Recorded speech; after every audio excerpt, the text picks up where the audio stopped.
Good evening. Thank you. Good evening. I'm John Miko, the president of Founding Ford. It's my great pleasure to welcome you to tonight's Civil War Roundtable.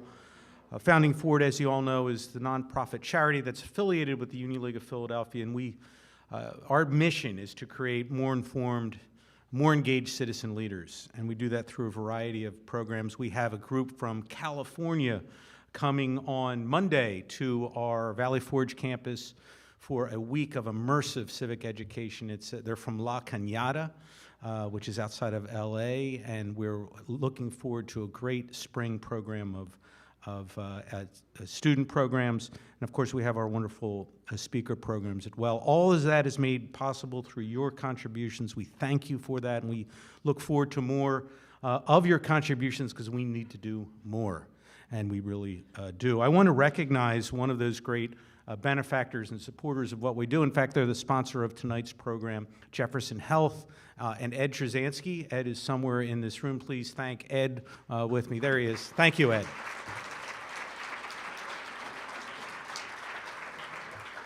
And I want to welcome the newest president of the Union League of Philadelphia, who's here with, even more importantly, the chair of the 250th celebratory committee for the Union League. That is the 250th of the Declaration, Bob Cavalier and Darlene Cavalier.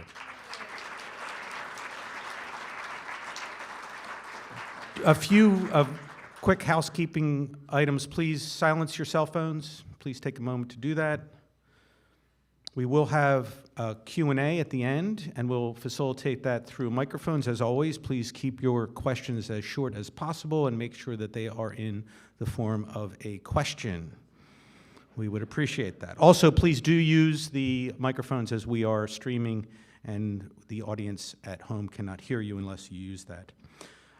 We do have some wonderful programs coming up. Of course, Lincoln Day on February 12th. There's a couple of spots left. You will not want to miss that wonderful day. Richard Brookhiser is our speaker, and as always, it'll be a great celebration of Lincoln and of the Union League. And then our next speaker program is on the 27th of February. Paul Carisse from Arizona State University will be speaking on higher education, patriotism, and Tocqueville. It sounds daunting. Paul's a wonderful speaker, and he has a great message, so please, on February 27th. Just two other quick things. One is we will have a survey. It'll be emailed to you tomorrow. You can use the QR code.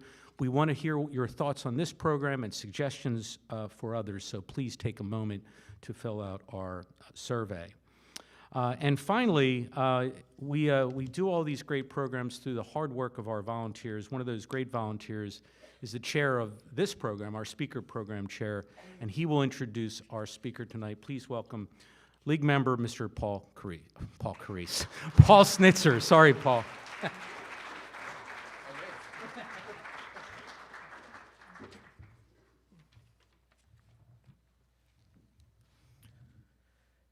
Dr. Alan Guelzo is an acclaimed historian, best-selling author, and public commentator.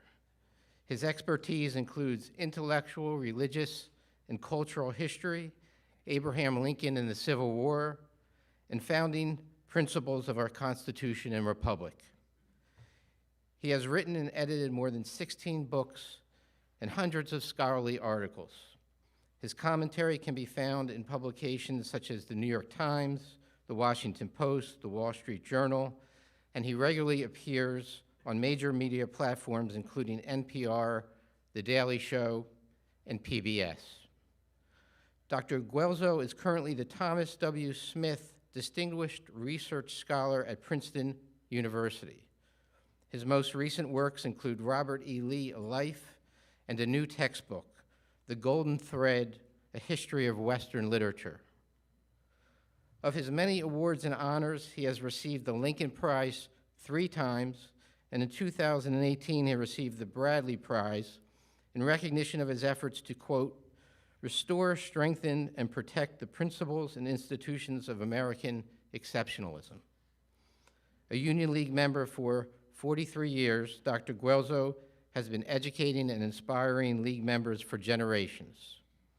In recognition of his service to his country and to the League, he received the League's Abraham Lincoln Award in 2013. It is a great honor to welcome him back to discuss his book, Our Ancient Faith, Lincoln, Democracy, and the American Experiment. Ladies and gentlemen, Dr. Alan Guelzo.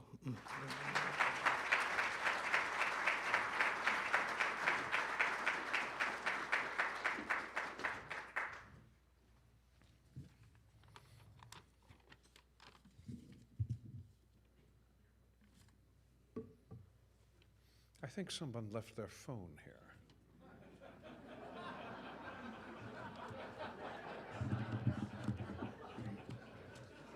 It is silent.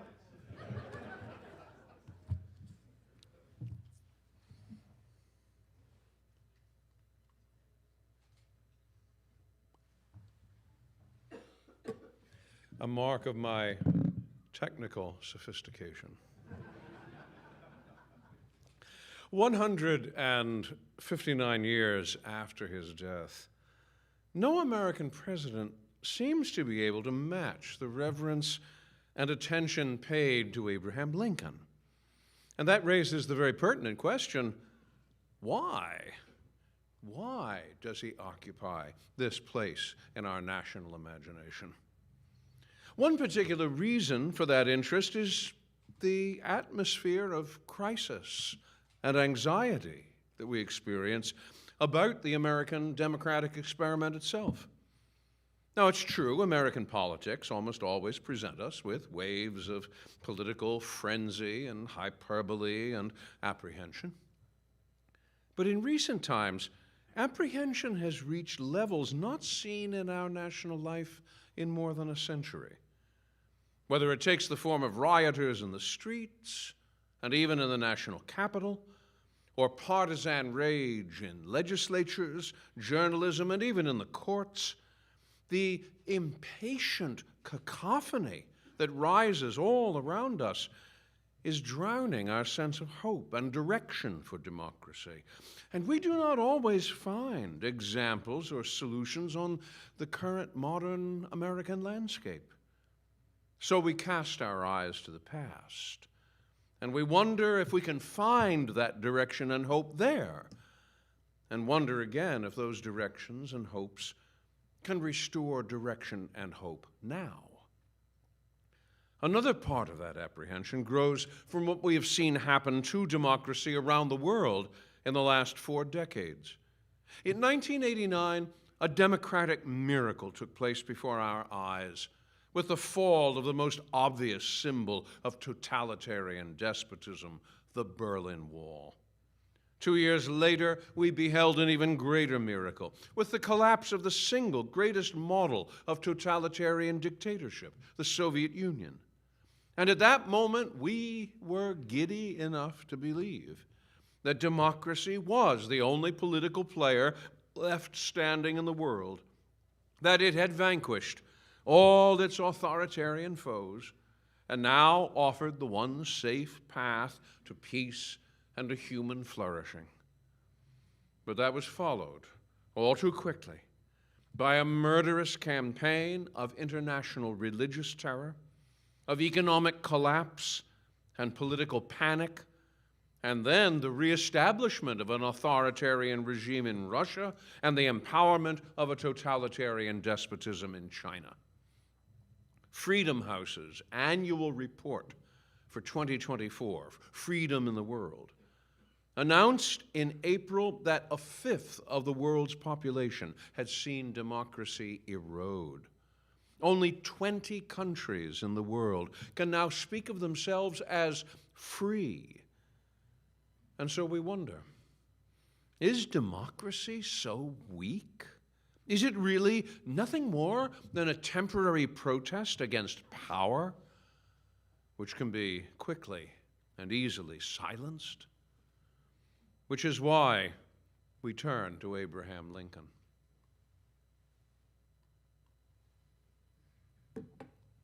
Certainly Lincoln faced a similar time of crisis and anxiety, when Americans were unsure that their experiment in democracy was not about to self-destruct, over the issue of legalized slavery, we do not often appreciate the levels of that uncertainty because we know, a little too easily, that we survived them. And so we assume that survival was pleasantly inevitable. But any casual read through the newspapers and letters of the 1850s tells a very different story of the refusal to listen, of the resort to casual outbreaks of violence, and finally, a determination to break up the United States entirely. Along with those fears for the destruction of the American democracy, Lincoln also faced a loss of confidence in the very idea of democracy itself. For what else was the attempt of the breakaway Southern Confederacy to withdraw from the Union and set up its own independent government but a rejection of the constitutional process of decision-making in the American democracy? Confederate secession was triggered by a rejection of a fundamental component of that democracy, which is elections. Even worse, it was done for the protection of a system of labor, chattel slavery, which was itself a negation of democracy and the fundamental rights recognized in the American Declaration of Independence. For Lincoln, the Confederacy presents the question whether discontented individuals can always, upon the pretenses made in this case, or on any other pretenses, or arbitrarily without any pretense, break up their government and thus practically put an end to free government upon the earth. Lincoln faced this disintegration of confidence in democracy not only at home, but abroad as well, since the European nations, governed by hereditary kings and emperors, rejoiced at the prospect of the only large-scale democratic experiment in the world energetically destroying itself. The creation of the Confederacy, Lincoln feared, would lead some foreign nations to shape their action as if they supposed the early destruction of our national union was probable.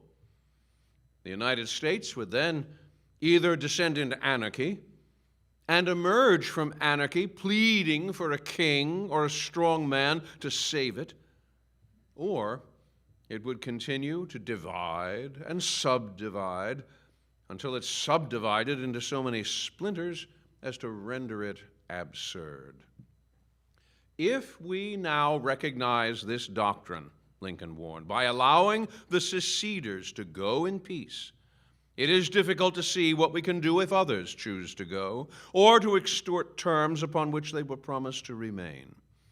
In such a case, what would the United States have become if the Confederacy had succeeded, except the American equivalent of the Balkans, and just as irrelevant to world history?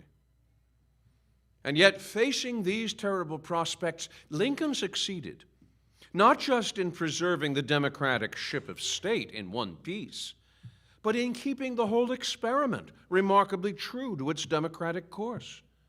If, against such towering odds, and in the face of such daunting prospects, Lincoln found the means to this success, then no wonder that in our perplexed times, we turn to Lincoln more than any other figure from our past for aid and for counsel. Lincoln only ever gave one definition of democracy in 1858. And significantly, it was in conjunction with his opposition to slavery. He said, "As I would not be a slave, so I would not be a master. This expresses my idea of democracy. Whatever differs from this, to the extent of the difference, is no democracy." In effect, this states a kind of political golden rule. If you do not want to be controlled and oppressed by someone else, do not be a controller and oppressor yourself. Understand, in other words, that the essence of democracy lies in consent, You do not wish to be controlled by another without agreeing to that control? Then don't attempt to foist control on others without their permission. And what other thing is slavery at its root but the denial to another human being of the power to consent to what is done to them? Slaves are slaves precisely because no one thinks to ask their consent. This is what makes slavery so near to monarchy and so massively a contradiction of democracy.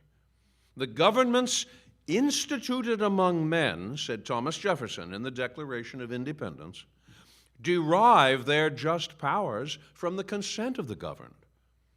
It was the unwillingness of the King of Great Britain to obtain that consent which drove the American revolutionaries to their act of separation. No matter in what shape it comes, Lincoln said, whether from the mouth of a king who seeks to bestride the people of his own nation and live by the fruit of their labor, or from one race of men as an apology for enslaving another race, it is the same tyrannical principle. Democracies, however, behave differently. Before a democratic government acts, it must have the consent of its people to act. No man is good enough to govern another man without that other's consent, Lincoln declared in 1854. I say this is the leading principle, the sheet anchor of American republicanism.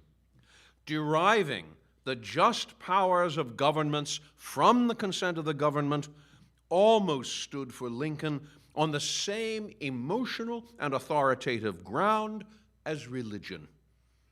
This is why, of course, he would describe this idea of consent as our ancient faith. Lincoln develops the notion of consent in 4 ways, beginning with the fundamental location of sovereignty, which is another way of describing where the real authority in political life lies, and what the justification should be for doing one thing as a nation rather than another. In a democracy, sovereignty resides in the people. This country, with its institutions, belongs to the people who inhabit it, Lincoln said at the time of his first inauguration as 16th president in 1861.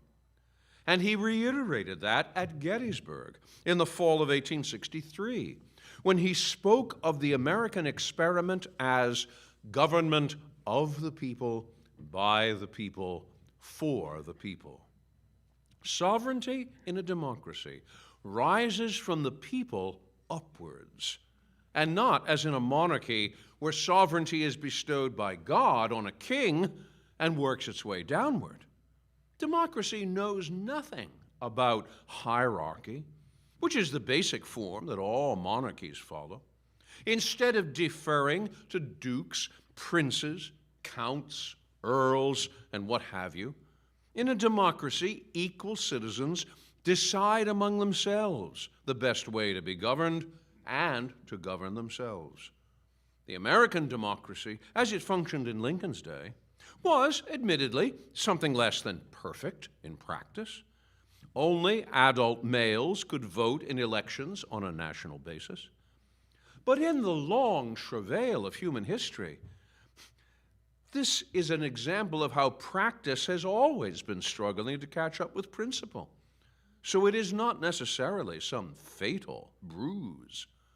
The remarkable achievement of the American democracy was that it had a democratic principle to aspire to from the very start, and has kept up its exploration of that principle. The second basic characteristic Lincoln saw in a democracy was that matter of elections.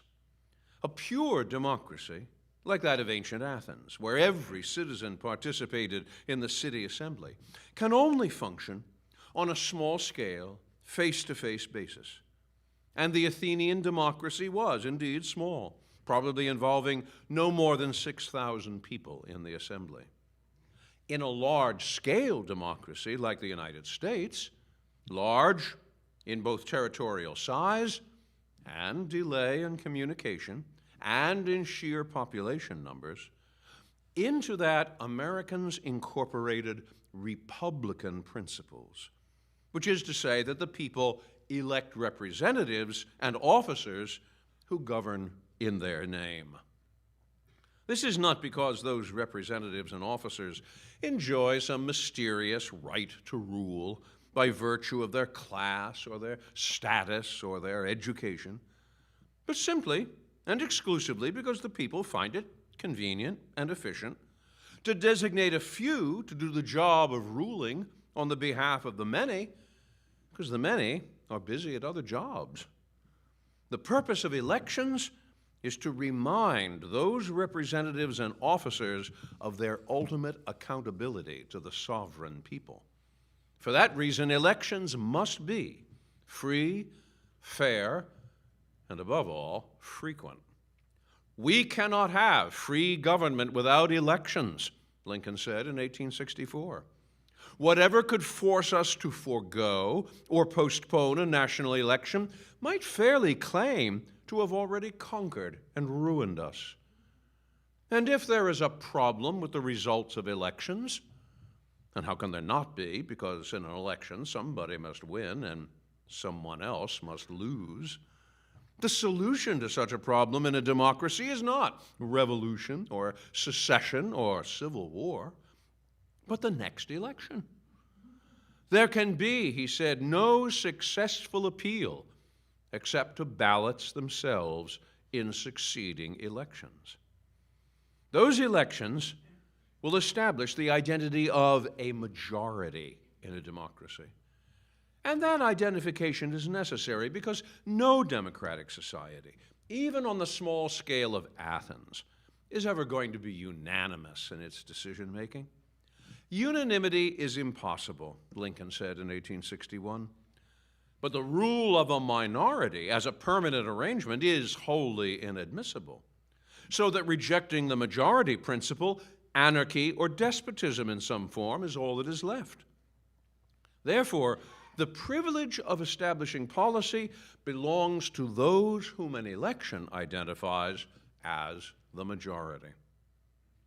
Democratic elections, however, do not equip a majority with absolute power. Precisely because sovereignty belongs to all the people in a democracy, democracies restrict what majorities may do to the minorities they have outpolled. They may not harass or oppress the minority, nor may they eliminate the minority by violence or other means. And they are forbidden to do this in democratic practice because democracies involve a certain humility, a humility that recognizes that majorities are not always right, even as minorities are not always wrong. Majorities can make mistakes, and minorities must be allowed their say because they may turn out in the long run to be right, and they may persuade enough of the people so that they become a new majority. Minorities, likewise, do not need to be impatient or desperate, particularly if the principle of frequent elections returns the power of decision-making to their hands at regular intervals. Why should there not be a patient confidence in the ultimate justice of the people, Lincoln asked. Truth and that justice will surely prevail by the judgment of this great tribunal, the American people. So the guiding principle about majorities in a democracy is that majorities may rule, but they do not suppress the minority. And minorities may dissent, but they may not subvert a majority. Finally, the safest guarantee for the longevity of a democracy, Lincoln believed, is law. And the reverence democratic citizens show for law is one of the vital components to the survival of a democracy. In his earliest major public speech in January 1838, Lincoln urgently promoted the strictest and most unyielding version of what we might call law and order.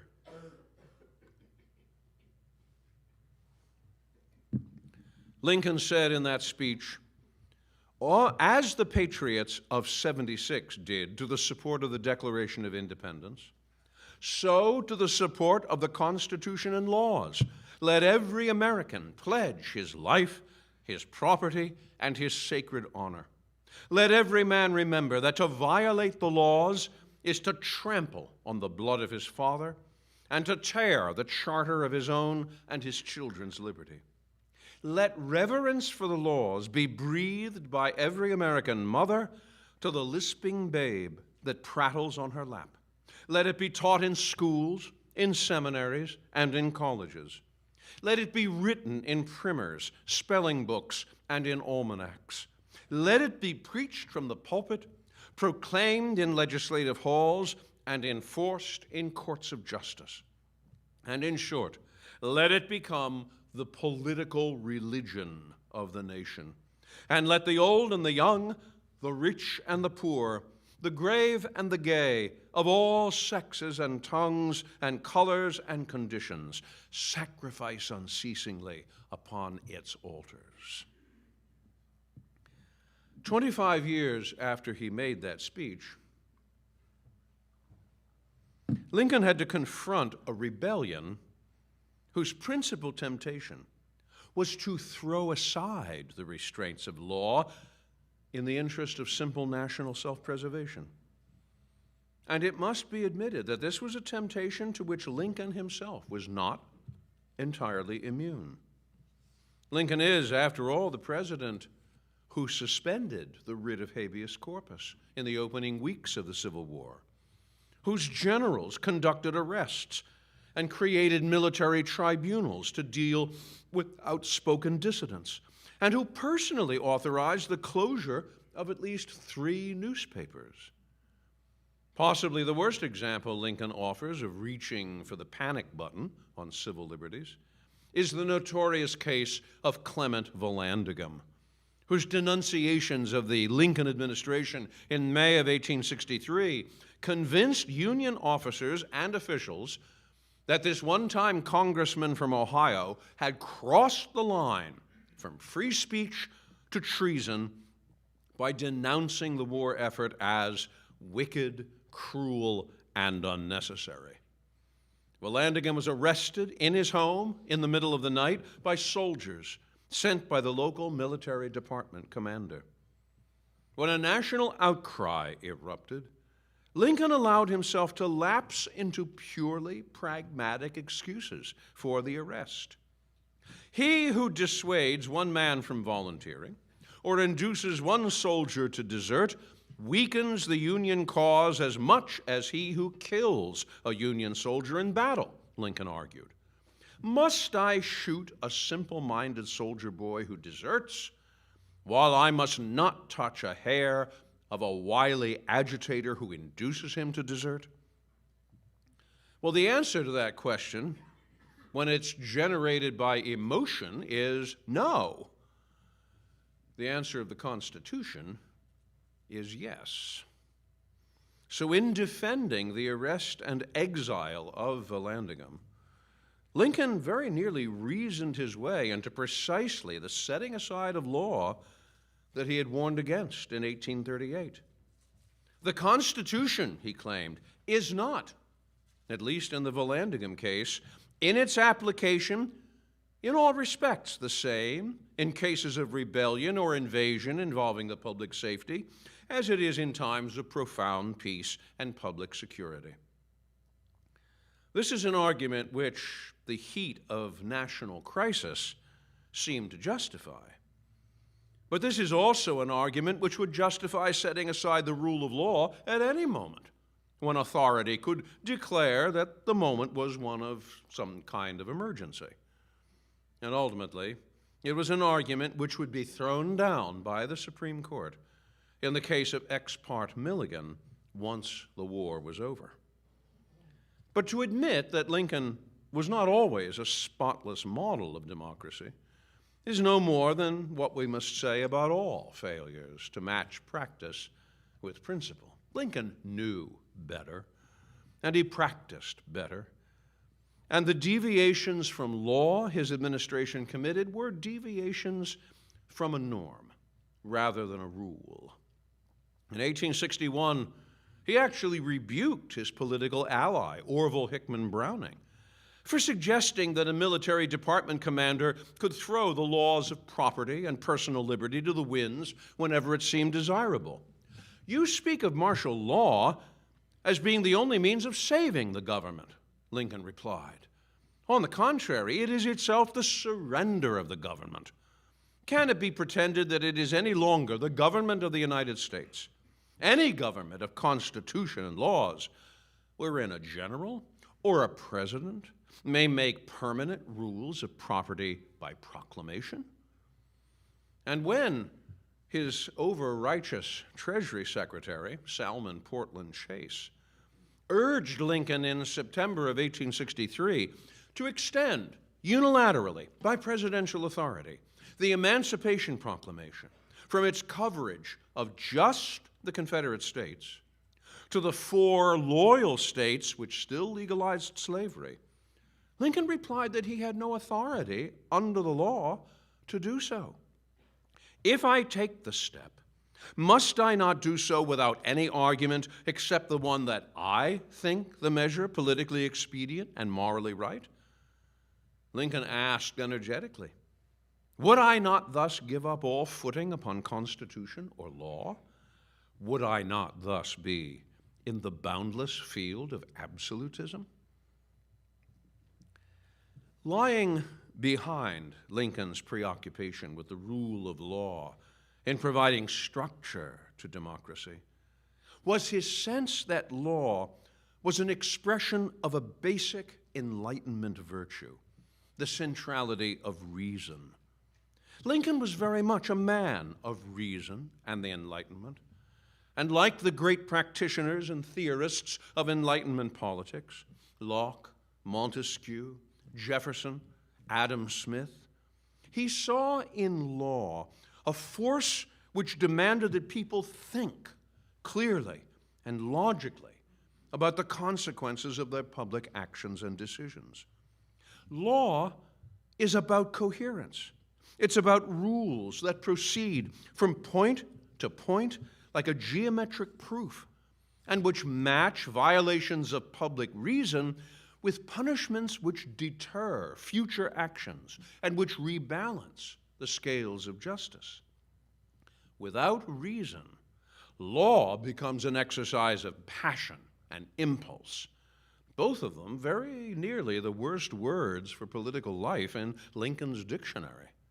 Happy day when all appetites controlled, all passions subdued, all matters subjected, mind, all-conquering mind, shall live and move the monarch of the world, he said in February 1842. Glorious consummation, hail, fall of fury, reign of reason, all hail.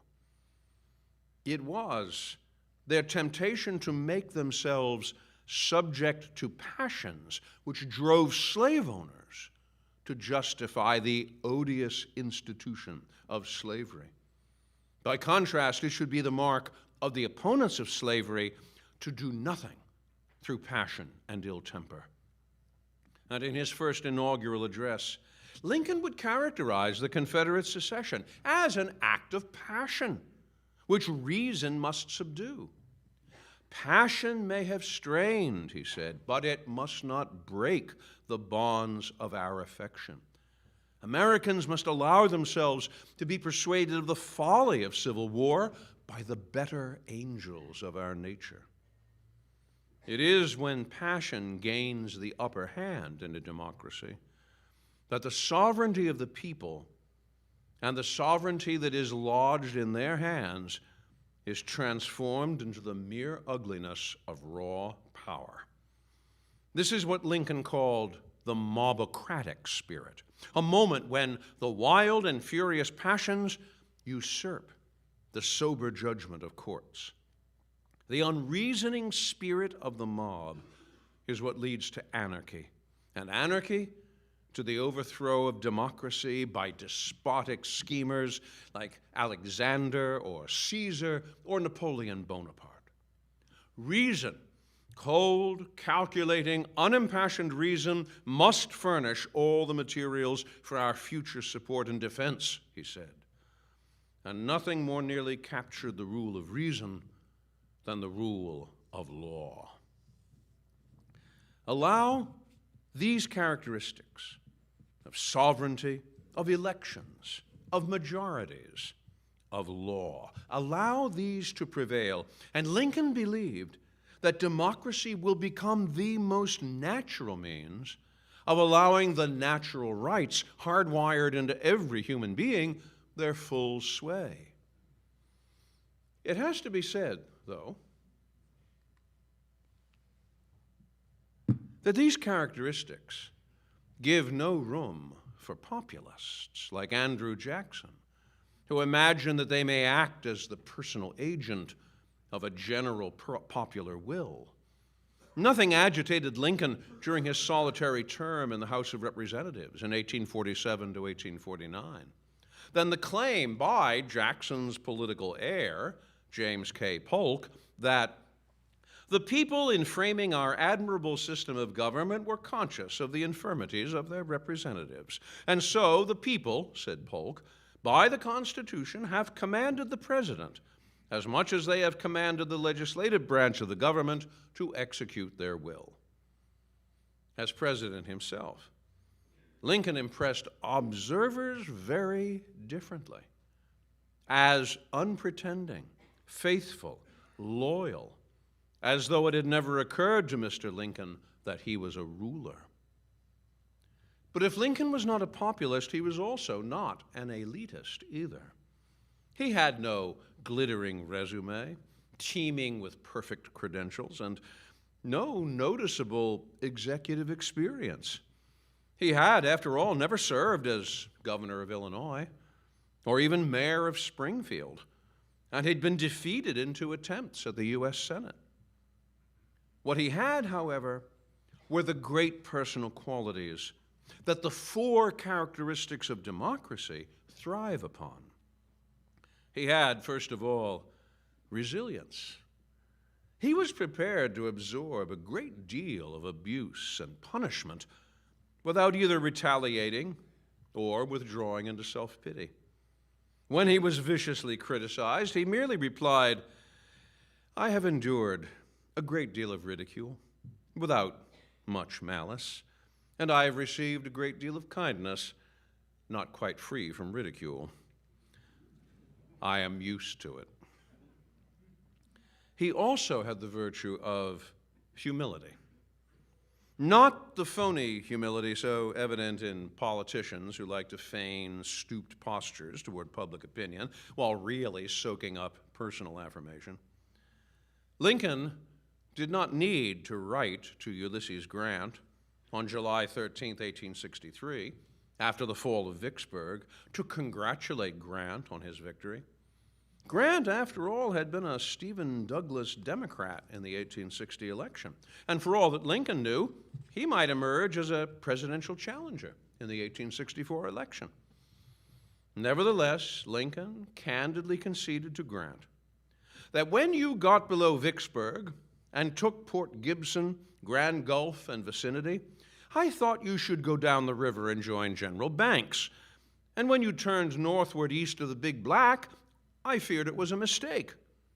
I now wish to make the personal acknowledgement that you were right and I was wrong.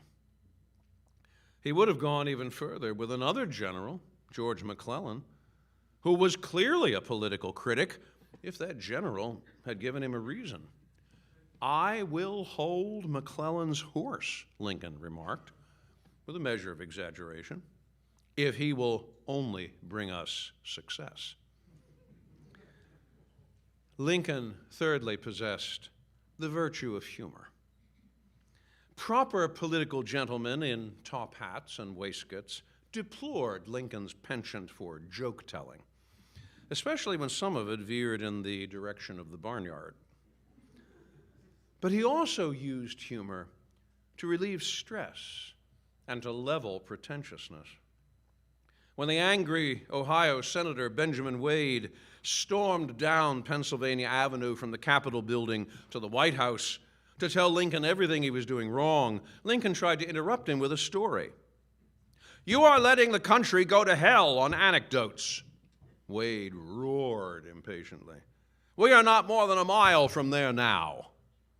"Mr. Wade," Lincoln replied, "that is just about the distance to the Capitol, isn't it?" And above all, Lincoln had patience. Lincoln was disinclined to rush to conclusions. He had the coup of the eye, the coup d'œil, the capacity to see the direction of events and to wait on them beyond panic and contradiction. We may differ with him and have differed with him, Kentucky Governor Thomas Bramlett admitted after Lincoln's death. But when the judgment of future events has come, we find we were differing blindly, that he was right and we were wrong. Lincoln was even more disinclined to turn judgment into vengeance. "I shall do nothing in malice," he told the Louisiana Unionist Cuthbert Bullitt in 1862.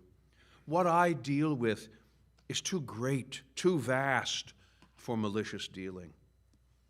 And with the imminent end of the Civil War before him, Lincoln declined in his second inaugural address to call for retribution. Instead, he asked for malice toward none, for charity for all, with firmness in the right, as God gives us to see the right. These are qualities which are opposed to what we find in authoritarians and dictators. They are dominated by the pursuit of honor, self-righteousness, display, style, coercion. It's also different from what we find in bureaucracies, whose members pride themselves on efficiency, technical competence, correct procedure. No, Lincoln had a different set of qualities that he brought to democracy, the qualities that fed and supported it rather than starving it. In fact, to his contemporaries, Lincoln even looked like democracy. One shrewd Swiss observer was met by Lincoln with the utmost kindness and cordiality. And this visitor took in the face of this rustic man with its angular features, its immense brow, expressive of rare energy, its frank, open, intelligent, and mild look, its expression of honest loyalty and perfect rectitude. What can be finer than this union of simplicity and power? The observer asked. Democracies need these qualities in leaders because these qualities are the oil to democracy's machinery of sovereignty, elections, majorities, and law. If in these troubled times we want to know how to sustain that democracy, Lincoln is indeed a good place to look for both the machinery and the characteristics that make it work, and not just for democracy's leaders, but for ourselves. Thank you very much.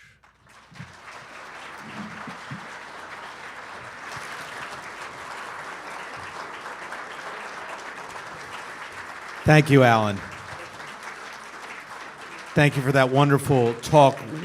We do have a few minutes for some questions, so just raise your hand, and Jason and Peter will come to you right here. Jason? Hello, Professor. As someone who knows Lincoln about as good as anybody or better, just curious, April of 1865, you're sitting at the dinner table with him, and what's the mystery still for you? What are the questions you would want to ask, and why those questions? I think it might be difficult to ask Lincoln questions. He was a very private man. He did not open himself up on a personal level easily to people. He played his political cards very, very close to the chest.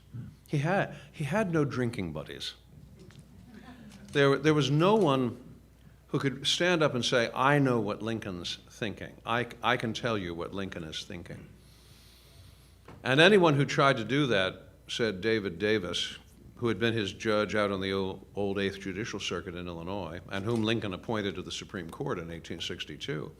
Davis said, anyone who tells you that they know what Lincoln thought, wipe them out right away. They're telling you a lie. No one really could figure out what Lincoln was thinking.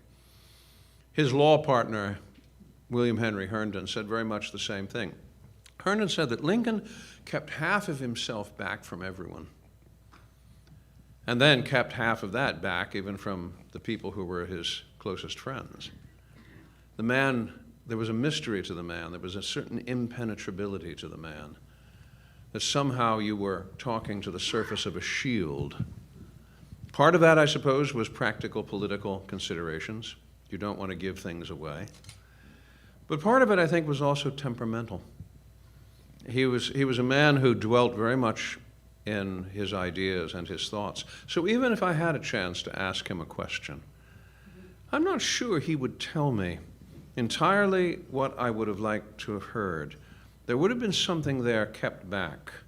There would have been something he would have tested me with to see how I would respond to a possibility.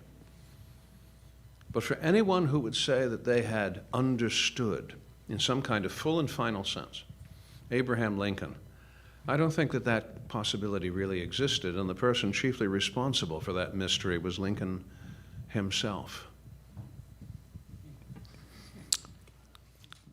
Question there in the back, Jason. Good. Thank you. Thank you. Thank you for this great presentation. Question that I get asked all the time by my students is, what if Lincoln had lived? And I'm sure you hate answering this question, but Every place I go. I know, I'm so sorry. But I figure it carries a lot more weight with your answer than mine. Would Reconstruction have been as difficult as, hard as it was with Johnson as opposed to Lincoln?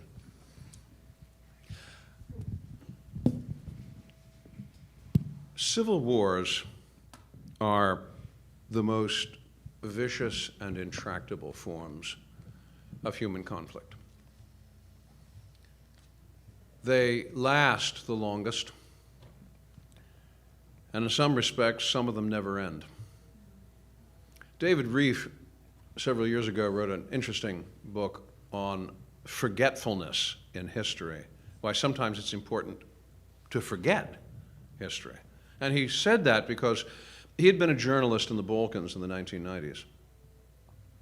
He went to visit one of the factional leaders, a Serbian leader, and he had an interview with this leader. And as he made his way to leave the encampment of this leader, one of this leader's aides handed him a small piece of paper.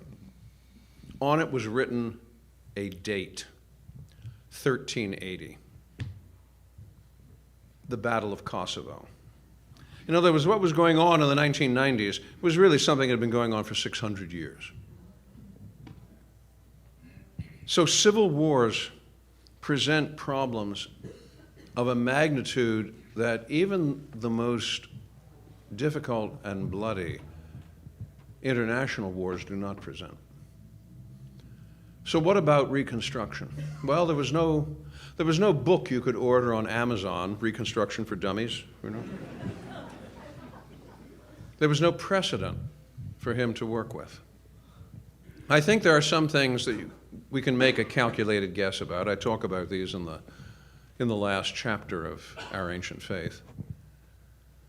And among those, I think certainly he would have put a great deal of energy behind expanding the notion of civil rights for the freed slaves.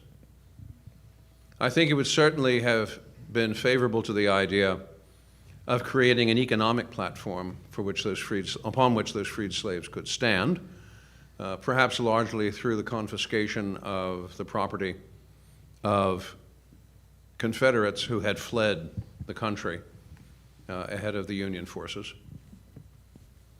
And yet beyond that, I think it's it's difficult to say because the man did not tell us what his plans were. He hinted at them in the last speech that he gave, last public speech he gave on April 11th, 1865. He talked about voting rights. He talked about education. But exactly what shape that might have taken, this is very difficult to predict. He just simply did not tell people. And so whatever his plans and expectations might have been died with him on April 15th, 1865. So I can only hazard guesses, which is not a good thing for a history person to do. And I only break down and do it because I get asked this so many times. There is always the possibility, and with it the fear, that the problems of Reconstruction after the Civil War were so enormous, so forbidding, that they might have been beyond the talents even of an Abraham Lincoln to solve. So we do like to think that Lincoln being Lincoln, he would have achieved with Reconstruction what he achieved in bringing the Civil War to a successful conclusion. But we cannot be sure about that. I mean, for one thing, he would only have been in office for one more term. That would have taken him to March 4th, 1869. It's not a whole lot of time in which to do a reconstruction. One thing we can say, I think, for certain is that we couldn't have done worse than we did with Andrew Johnson. So maybe that is the safest conclusion to come to in thinking about Lincoln and Reconstruction. Question back here, Kara. What is most commonly misperceived about Abe Lincoln? That Lincoln was just a kind of good old boy from the backwoods who was a very simple, direct, and uncomplicated person and who told jokes and who spoke with a backwoods accent that you could cut with a knife. And there were many people who met him and in the initial meeting drew exactly that conclusion. And that was what he wanted them to draw. Because then they would underestimate him. And when they underestimated him, they would very soon find themselves all trussed up like the chicken ready to go into the pot. Leonard Swett, who practiced law with Lincoln out on the 8th Judicial Circuit for a decade, said about Lincoln that anyone who took Abraham Lincoln for a simple-minded man would soon wake up with his back in a ditch. There were an awful lot of people in that ditch by 1865. There were many people who heard that thick, twangy border state accent and simply assumed he was an unlettered ignoramus. One newspaper editor after his election said in an editorial in the paper this person was editing, "Who will write this ignorant man's state papers for him?" I haven't any record of what that editor said 2 or 3 years on from that moment, but you can imagine there was a certain element of embarrassment.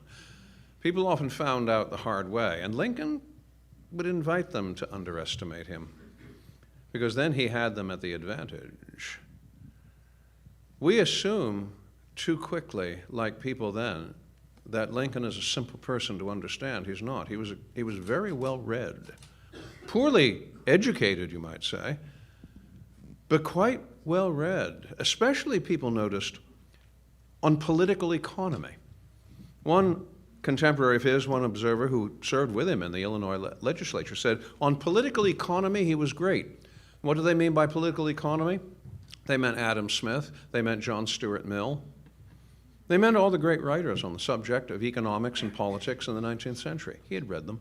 There's one speech of Lincoln's from 1859 in which he lifts, I have to admit, without attribution, some fairly significant portions of a paragraph from John Stuart Mill's 1848 Principles of Political Economy. Anyone who is reading material like that is not your run-of-the-mill political candidate in the 19th century. It wasn't just political economy either. He had a great love of Shakespeare. He could recite chunks of Shakespeare off by heart. And not only Shakespeare, he could recite Byron. He astounded one British journalist who showed up to interview him on one occasion. by making what this journalist thought were surprisingly shrewd remarks comparing British and American law, and then ending it with a long recitation from Alexander Pope's Essay on Man. This journalist, of course, had been told by his fellows that Lincoln was a simple ignoramus. He found out otherwise. So if there is something about Lincoln that we might say is a myth that we can dispense with, one thing we can certainly dispense with is the idea that Lincoln was a man without ideas. Oh no, Lincoln was a man of ideas. As Herndon said, he lived in his mind and he lived in his thought. And true, he didn't have credentials. He probably had no more than a year's worth of formal schooling. But he had a voracious intellectual appetite. He had an enormously retentive memory. And maybe one of the most ironic testimonies to it occurs in 1858 when he receives a survey from Charles Landman, who is creating a biographical dictionary of Congress. And in this form, you have to say, where you're born, when you were born, where you were educated. On the line for education, Lincoln fills in one word: defective. And at that point, of course, we all chuckle and we say, oh, isn't that funny? He gets it all in one word. Oh, no, wait. Oh, no, wait. When George Washington was put to the question of his education, his reply in describing it was defective. Lincoln is taking us to Washington. He had read that, and that supplies his answer. I think that may be the best illustration of how unwise it is to underestimate the mental capacities and depth of Abraham Lincoln. Do we have one more question, Jason? One more question in the back. Thank you. You discussed that democracy is not the act of the minority's violence nor the majority's suppression. How do you think Lincoln would react to today's political climate? I don't know. When I have a chance to ask him, I'll let you know. No, I'm being flippant, I know. A lot of the times people do want to put the question like, what would Lincoln do? What would Lincoln say about this? What would Lincoln say about the other? And sometimes I'll try to say, well, I think there's some evidence that he might have gone in this direction, and I try to be very restrained about it. And I'm restrained about it because, first of all, I'm a history person. I'm not a prophet. I can't tell you what Lincoln would do if he was presented with a certain situation or a certain individual or a certain choice to make. So in a sense, I beg off that way. But another part of this goes back to an answer I gave earlier, and that is, in many respects, I don't know. Because Lincoln himself is not the most revealing person about how he would respond to situations considered in a generic fashion, or individuals that way. There was an element of unpredictability about this man that constantly impresses itself on you. And people knew this about him even at those times. Those who had any kind of close interaction with him always understood that you could not entirely predict. And yet, that isn't because he didn't have ideas. He was very keen about evaluating things.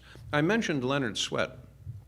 Swett, during the White House years, never had an official political appointment. What he did was he would act as an informal ambassador for Lincoln. If there was a particular situation somewhere, he would send Swett there to examine it and report back. So Swett did all kinds of embassy for Lincoln in an unofficial way.